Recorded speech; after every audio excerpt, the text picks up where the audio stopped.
ಸದ್ಗುರುಗಳಿಗೂ ನಡೆದಾಡುವ ದೇವರಾಗಿರುವ ಪರಮ ಪೂಜ್ಯ ಬಿಜಾಪುರ ಸಿದ್ದೇಶ್ವರಪ್ಪಗಳಿಗೂ ಕಣ್ಣೇರಿ ಮಠದ ಅದೃಶ್ಯ ಕಾಲ ಸಿದ್ದೇಶ್ವರಪ್ಪಗಳಿಗೆ ಅನಂತ ಪ್ರಣಾಮಗಳನ್ನು ಅರ್ಪಣೆಯನ್ನು ಮಾಡಿ, ನಾಡಿನ ಜನರ ಆರೋಗ್ಯದ ದೃಷ್ಟಿಯಿಂದ ವರದಶ್ರೀ ಫೌಂಡೇಶನ್ ನಾಡಿನಾದ್ಯಂತ ಆಯೋಜಿಸುತ್ತಿರುವ ಈ ಆರೋಗ್ಯ ಜಾತ್ರೆಗೆ ಇವತ್ತೊಂದು ಸುಯೋಗ ಸುದಿನ.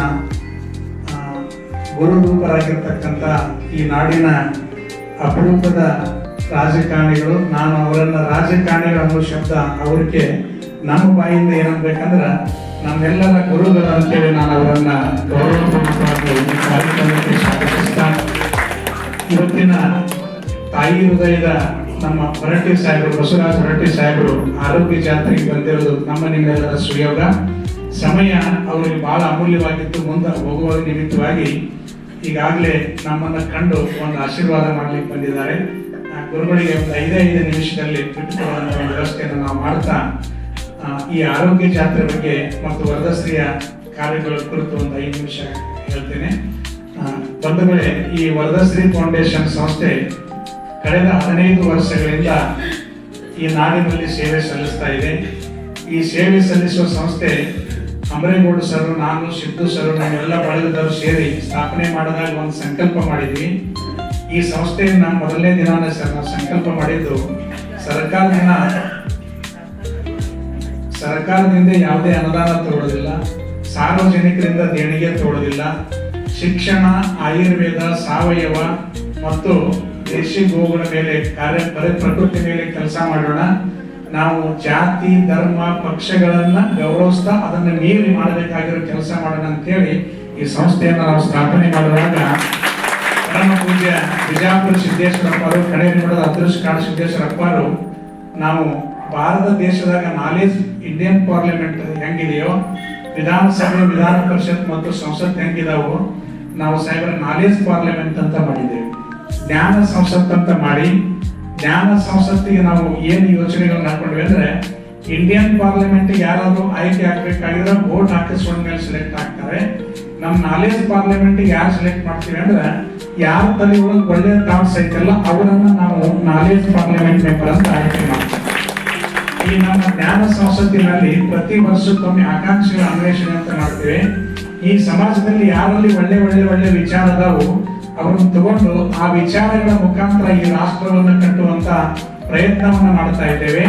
ಆ ಪ್ರಯತ್ನದಲ್ಲಿ 36 ಯೋಜನೆಗಳನ್ನು ನಾವು ಜಾರಿಗೆ ತಂದಿದ್ದೇವೆ. ಅದರಲ್ಲಿ ಒಂದನೇದು ಆಕಾಂಕ್ಷೆಗಳ ಅನ್ವೇಷಣೆ ಅಂದ್ರೆ, ಶಾಲಾ ಕಾಲೇಜು ವಿದ್ಯಾರ್ಥಿಗಳಿಗೆ ಕನಸುಗಳ ಸ್ಪರ್ಧೆ ಇಟ್ಟು ನೀವು ಜೀವನದಾಗ ಏನ್ ಆಗ್ಬೇಕಂತ ಮಾಡಿರಿ, ಹಂಗಾದ್ರೆ ಏನ್ ಮಾಡ್ತೀರಿ ಅಂತ ಹೇಳಿ ಆ ಮಕ್ಕಳು ಕನಸು ತಗೊಂಡು ಅವರು ಕ್ರೀಡಾಪಟು, ಸಂಗೀತಗಾರ ಏನ್ ಆಗ್ತೇನೆ ಅಂತಾರ ಅಂತ ಕನಸು ಮಾಡ್ಲಿಕ್ಕೆ ಇಲ್ಲಿವರೆಗೆ ಕರ್ನಾಟಕದಲ್ಲಿ 85,000 ವಿದ್ಯಾರ್ಥಿಗಳು ಕನಸುಗಳನ್ನು ತಗೊಂಡು 1500 ಹುಡುಗರನ್ನ ಈ ನಾಡಿನ ಶ್ರೇಷ್ಠ ವ್ಯಕ್ತಿಗಳಾಗಿ ರೂಪಿಸಿದ್ದೇವೆ. ಅದರಲ್ಲಿ ನಾಲೆಜ್ ಪಾರ್ಲಿಮೆಂಟ್ ಮೆಂಬರ್ ಅಂತ ಇಲ್ಲಿದ್ದಾರೆ. ಇದರ ತರುಣ್ ದೇವರಡ್ಡಿ ಇವರು ಒಬ್ಬ ನಾಲೆಜ್ ಪಾರ್ಲಿಮೆಂಟ್ ಮೆಂಬರು. ನಮ್ಮ ನಿಂಗು, ಚಿರು ಇವರೆಲ್ಲರ ಕನಸು ಏನಂದ್ರೆ ಸರ್, 26 ಯೋಜನೆಗಳಲ್ಲಿ 1ನೇ ಯೋಜನೆ ನಾವು ಹಳ್ಳಿಗಳಿಗೆ ಆದಾಯ, ನಗರಗಳಿಗೆ ಆರೋಗ್ಯ, ಮಕ್ಕಳಿಗೆ ಶಿಕ್ಷಣ, ಯುವಕರಿಗೆ ಉದ್ಯೋಗ ಅಂತ ಒಂದು ಯೋಜನೆ ತಂದಿದ್ದೀವಿ ಸರ್. ಅದರಲ್ಲಿ ಹಳ್ಳಿಯಲ್ಲಿರುವಂತ ಒಳ್ಳೆಯ ವಸ್ತುಗಳನ್ನು ನಗರದಲ್ಲಿರೋ ಒಳ್ಳೆಯ ಜನರಿಗೆ ಆರೋಗ್ಯ ಕೊಡಕಂತ ಮಾಡಿ ಆರ್ಗ್ಯಾನಿಕ್ ರಮಣೆಯನ್ನು ಮಾಡಿದ್ರೆ, ವಿಷಮುಕ್ತ ಕೃಷಿ ದೀಕ್ಷೆ ಅಂತೇಳಿ ಮಾಡ್ತಾ ಇದ್ದೀವಿ ಸರ್. 32 ತರದ ಜವಾರಿ ಬೀಜಗಳನ್ನ ಮತ್ತು ಗೋಕೃಪಾಮೃತವನ್ನು ಉಚಿತವಾಗಿ ಕೊಟ್ಟು 6,000 ರೈತರನ್ನ ಸಾವಯವ ಕೃಷಿಗೆ ನಾವು ತರುವಂತ ಪ್ರಯತ್ನ ಮಾಡಿದ್ದೇವೆ. ಇದರಲ್ಲಿ ಜವಾರಿ ಬೀಜಗಳು, ಇದರ ಹಣ್ಣು ತರಕಾರಿಯಿಂದ ಹಿಡ್ಕೊಂಡು ಬಿತ್ತು ಬೀಜ ಸಹಿತ ನಾವು ರೈತರಿಗೆ ಉಚಿತವಾಗಿ ಕೊಡ್ತೀವಿ. ನಾವು ಕೆಜಿ ಜೋಳ ಕೊಟ್ಟಿದ್ರೆ ಅವ್ರು 2 ಕೆಜಿ ಜೋಳ. ಈಗ ಇನ್ನೊಂದು ಅಭಿಯಾನ ಚಾಲೂ ಮಾಡ್ತಾ ಇದ್ದೇವೆ. ಕಡಲೆ ಹಿಟ್ಟನ್ನ ಕೊಟ್ಟು ಒಬ್ಬ ವಿದ್ಯಾರ್ಥಿ ಕನಸು ಸರಿ, ನದಿಗಳನ್ನ ಮಲಿನ ಮಾಡ್ತಾ ಇದ್ದೀವಿ. ನಮ್ಮ ಜ್ಞಾನ ಸಂಸತ್ ಅಧಿವೇಶನದಾಗ ನಾವೇನ್ ವಿಚಾರ ಮಾಡ್ತೀವಿ ಅಂದ್ರೆ, ಸಮಾಜ ನಿಜವಾಗ್ಲೂ ಯಾವ ಸಮಸ್ಯೆ ಎದುರಿಸ್ತದೆ, ಅದಕ್ಕೆ ನಿಜವಾದ ಪರಿಹಾರ ಏನಂತ ಪ್ರಯತ್ನ ಮಾಡುವಾಗ ನಾವು ಕಡಲೆ ಹಿಟ್ಟಿನ ಪ್ಯಾಕೆಟ್ಗಳನ್ನ ತಗೊಂಡೋಗಿ ನದಿಗಳಲ್ಲಿ ಕೊಡೋದ್ರಿಂದ ಅವತ್ತು ಒಂದಿನ ಅಷ್ಟೇ ಅಲ್ಲ, ಜನರಿಗೆ ಕಿವಿ ಮೇಲೆ ಒಳ್ಳೆ ವಿಷಯ ಗೊತ್ತಾಯ್ತು ಅಂದ್ರೆ ಅದು ಮುಂದೊಂದು ದಿನ ಜನಮಾನಸ ಮೂಡುತ್ತೆ ಅಂತ ತಿಳ್ಕೊಂಡು 3 ವರ್ಷದಿಂದ ಈ ಕಡ್ಲಿ ಹಿಟ್ಟಿನ ಪ್ಯಾಕೆಟ್ಗಳನ್ನ ಉಚಿತವಾಗಿ ಕೊಡ್ತಾ ಇದ್ದೇವೆ. ಇವತ್ತ 25 ಲಕ್ಷ ಕಡ್ಲಿ ಹಿಟ್ಟು ಪ್ಯಾಕೆಟ್ಗಳನ್ನ 300ಕ್ಕೂ ಹೆಚ್ಚು ಚಿಕಿತ್ಸಾ ಕ್ಷೇತ್ರಗಳಲ್ಲಿ ಕೊಡ್ತಾ ಇದ್ದೇವೆ. ಅದರ ಜೊತೆಗೆ ಸರ್, ಇದು ಮುಗಿದ ತಕ್ಷಣ ಈ ನಾಡಿನಲ್ಲಿ ಒಂದು ದೊಡ್ಡ ಅಭಿಯಾನ ಪ್ರಾರಂಭ ಮಾಡಿಸ್ತಾ ಇದ್ದೀವಿ ಸರ್. ಕಾರಣ ಏನಂದ್ರೆ, ಸಣ್ಣ ಸಣ್ಣ ವಿಷಯ, ದೊಡ್ಡ ದೊಡ್ಡ ಫಲಿತಾಂಶ. ಇದು ನಮ್ಮ ಶಾಲೆಯಲ್ಲಿ ನಮ್ಮ ಜ್ಞಾನ ಸಂಸ್ಕೃತಿನ ಮತ್ತೊಂದು ಯೋಜನೆ ಇದೆ. ಶಾಲೆಯೊಳಗೆ ಏನ್ ಮಾಡ್ತೀವಿ, ಎಲ್ಲ ಹುಡುಗರು ಒಂದ್ ವರ್ಷಕ್ಕ 50 ರಿಂದ 70 ಪೆನ್ ಬರೀತಾರಂತೆ, ಹೋಮ್ವರ್ಕ್ ನೋಟ್ಸ್ ಎಲ್ಲ ಸೇರಿ. ಆದ್ರೆ ಆ ಹುಡುಗರು ಒಂದ್ ವರ್ಷಕ್ಕೆ 50 ರಿಂದ 70 ಪೆನ್ ಬರೀತಾರೆ. ನಾವೆಲ್ಲರೂ ಪೆನ್ ಇಟ್ಕೋತೀವಲ್ಲ, ಕಲರ್ ಪೆನ್ ಯಾರು ಹುಡುಕಂಗೆ ಇಲ್ಲ. ಒಬ್ಬ ಹುಡುಗ 50 ಪೆನ್ ಸಾಲ್ಯಾಗ ಬರದ ಅಂದ್ರ ವರ್ಷಕ್ಕೆ ಒಂದು ಕಬ್ಬಣ ಬುಟ್ಟಿಗೆ ಹಾಕಿದ್ರೆ 1 ಬುಟ್ಟಿ ಪೆನ್ ಆಗ್ತದೆ. 1,000 ವಿದ್ಯಾರ್ಥಿಗಳು ಶಾಲೆಗೆ ಹೋದ್ರೆ 1 ಲಾರಿ ಪೆನ್ ಬರ್ತದೆ.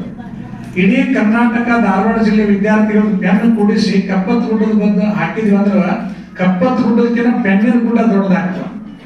ಆ ಗುಡ್ಡ 500 ವರ್ಷ ಬೇಕು ಪ್ಲಾಸ್ಟಿಕ್ ಪೆನ್ ಕರಗಲಿಕ್ಕೆ. ನಾವು ಯಾರು ಇದನ್ನ ವಿಚಾರ ಮಾಡ್ತಾ ಇಲ್ಲ. ಫ್ಯೂಚರ್ ಮತ್ತು ನೇಚರ್ ನಮ್ಗೆ ಯಾರಿಗೆ ಬೇಕಾಗಿಲ್ಲ, ಆದ್ರೆ ನಮ್ಮ ಮಕ್ಕಳಿಗೆ ಬೇಕಾಗಿರೋದ್ರಿಂದ ನಮ್ಮ ಮಕ್ಕಳೇ ವಿಚಾರ ಮಾಡಿದಾರ.